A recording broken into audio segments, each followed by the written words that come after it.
कुछ और टर्म्स हमारे पास जैसे टॉर्क है. What do you mean by torque? Before discussing torque, let us discuss कि लीनियर मोशंस में जैसे आपके पास इक्वेशन ऑफ मोशंस होते हैं, उसी तरीके से हमारे पास सर्कुलर मोशन या रोटेशनल मोशंस के अंदर क्या इक्वेशंस रहेगी वो थोड़ा देख लेते हैं. जैसे आपके पास v equal to U plus A T है, first equation of motion. v final velocity, u initial velocity, a acceleration, t time taken. उसी तरीके से आपके पास सर्कुलर मोशन में आएगा omega, this is final angular velocity, omega 0 initial angular velocity plus alpha angular acceleration into time. इसी तरीके से s is equal to U T plus half A T square, या पिछले चैप्टर में काफी डिस्कस कर चुके हैं हम ट्रांसलेटरी मोशन में, फोर्स एंड मोशन में. इसी तरीके से हमारे पास सर्कुलर मोशंस के अंदर आ जाएगा angular displacement is equal to initial velocity into time plus half alpha angular acceleration into time का स्क्वायर. इसी तरीके से हमारे पास फाइनल वेलोसिटी का स्क्वायर माइनस इनिशियल वेलोसिटी का square is equal to 2as.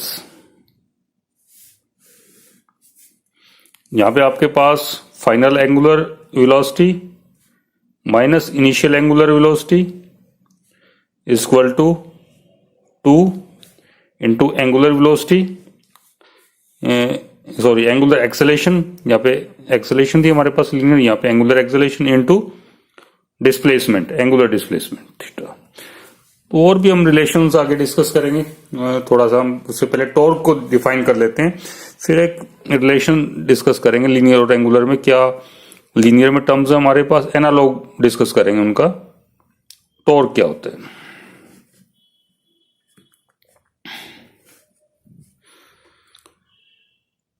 Torque produces turning effect of force. इसको बोल सकते हैं आप टर्निंग इफेक्ट ऑफ फोर्स.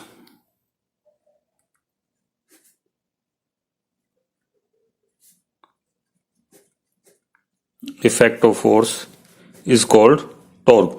जो बॉडी को टर्न कर दे, जैसे दरवाजे के ऊपर आप फोर्स लगा रहे हो, तो आपने फोर्स लगाया दरवाजे के ऊपर, उससे टर्न बंद कर सकते हो या खोल सकते हो दरवाजे को, वो भी टर्निंग इफेक्ट है. किसी भी चीज को आप टर्न कर सकते हो फोर्स लगा के, वो आपका क्या होगा? टॉर्क होगा. इसको आप मूवमेंट ऑफ फोर्स भी बोल देते हैं. It is also known as movements of force. ये इसको मेजर कैसे करते हैं? It is measure as the product of magnitude of the force and the perpendicular distance of the line of action of force from the axis of rotations. यानी torque की आपके पास, टॉ से हम डिनोट करते हैं टॉर्क को. This is noted as the movement of force F, जो वो अपने फोर्स अप्लाई की है, और आपके पास है perpendicular distance from the axis of rotations. वैसे हम सही में तो इसको टॉर्क को हम इस तरीके से लिखते हैं, turning effect of force perpendicular distance from axis of rotations into force F. ये भी आपके पास एक वेक्टर क्वांटिटी है, सही में इस तरीके से लिखेंगे बिकॉज हम पहले डिस्कस कर चुके हैं. आपके पास क्रॉस प्रोडक्ट के अंदर ए क्रॉस बी जो है आपके पास, this is not commutative, this is equal to minus of B cross A. ठीक है, बुक्स में लिखा होगा कि मोस्टली आपको कि एफ क्रॉस ए आर भी लिखा होगा कई बुक्स में. तो आपके पास टॉर्क क्या है? ऐसा फोर्स, जैसे फोर्स लगाया आपने यहाँ पे किसी भी बॉडी के ऊपर, कोई भी रिजिड बॉडी आपके पास उसके ऊपर, और ये आपके पास एक्सिस ऑफ रोटेशंस है. ठीक है, ये perpendicular distance from axis of rotations. तो इस तरीके से लिखेंगे हम टॉर्क को, टर्निंग इफेक्ट ऑफ फोर्स. या इसको यदि हम सोल्व करें, क्रॉस प्रोडक्ट आपने लास्ट टाइम किया भी था, magnitude of distance into magnitude of force into sine of angle between them, sine of theta into unit vector R N, sorry ये यूनिट वेक्टर एन की डायरेक्शन जो है given by right hand screw rule, perpendicular to both R and F. जैसे दो vector आपके पास, ये vector आपके पास are है, ये वेक्टर एफ है, तो ये आपकी डायरेक्शंस रहेगी परपेंडिकुलर टू बोथ। तो आपके पास इसकी यूनिट जो रहेगी हमारे पास, फोर्स के लिए यूनिट हमारे पास न्यूटन रहती है और डिस्टेंस के लिए रहती है हमारे पास मीटर। तो न्यूटन मीटर इसकी हमारे पास यूनिट रहेगी।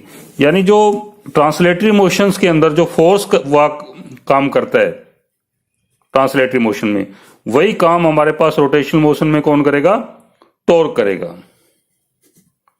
टर्न कर देगा ये बॉडी को। ठीक है, तो जैसे Newton first law, Newton second law आपने डिस्कस किए। न्यूटन फर्स्ट लॉ क्या था हमारे पास? कोई बॉडी रेस्ट में तो रेस्ट में रहेगी, यूनिफॉर्म मोशन में तो यूनिफॉर्म मोशन में, जब तक आप उसके ऊपर एक्सटर्नल फोर्स नहीं लगाते।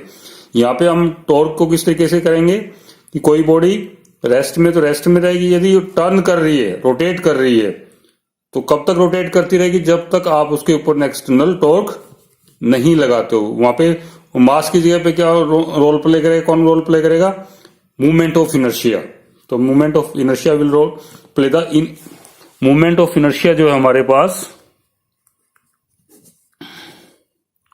ये भी एक तरह से इनर्टनेस है। जैसे हमने फर्स्ट लॉ में बताया था कि जो बॉडी रेस्ट में, प्रॉपर्टी है इनर्टनेस बॉडी की, मास बॉडी रेस्ट में तो रेस्ट में रहना चाहेगी, मोशन में तो मोशन में। तो इनर्शिया को हमने डिस्कस किया था हमने। इसी तरीके से मूवमेंट ऑफ इनर्शिया भी हमारे पास इनर्टनेस है, बॉडी रोटेशन में है, जो चक्कर लगा रही है वो चक्कर लगाती रहेगी जब तक आप उसके ऊपर कोई एक्सटर्नल टॉर्क नहीं लगाते। इसी तरह न्यूटन सेकंड लॉ हमारे पास, न्यूटन सेकंड लॉ क्या था हमारे पास? The rate of change in momentum is directly proportional to the applied force. आपने ये DP, the rate of change in momentum is directly proportional to the applied force, ये था Newton second law. यहाँ पे भी हम अभी एंगुलर मोमेंटम को डिस्कस करेंगे। The rate of change in angular momentum is directly proportional to the applied torque. इस तरीके से न्यूटन थर्ड लॉ भी डिफाइन करेंगे हम इसके अंदर, रोटेशन मोशंस के अंदर। To every reaction there is equal and opposite reactions, यहाँ पे भी हमारे पास सेम रहेगा। ठीक है, तो एक टेबल हम डिस्कस करते हैं लीनियर मोशंस और सर्कुलर मोशंस के अंदर।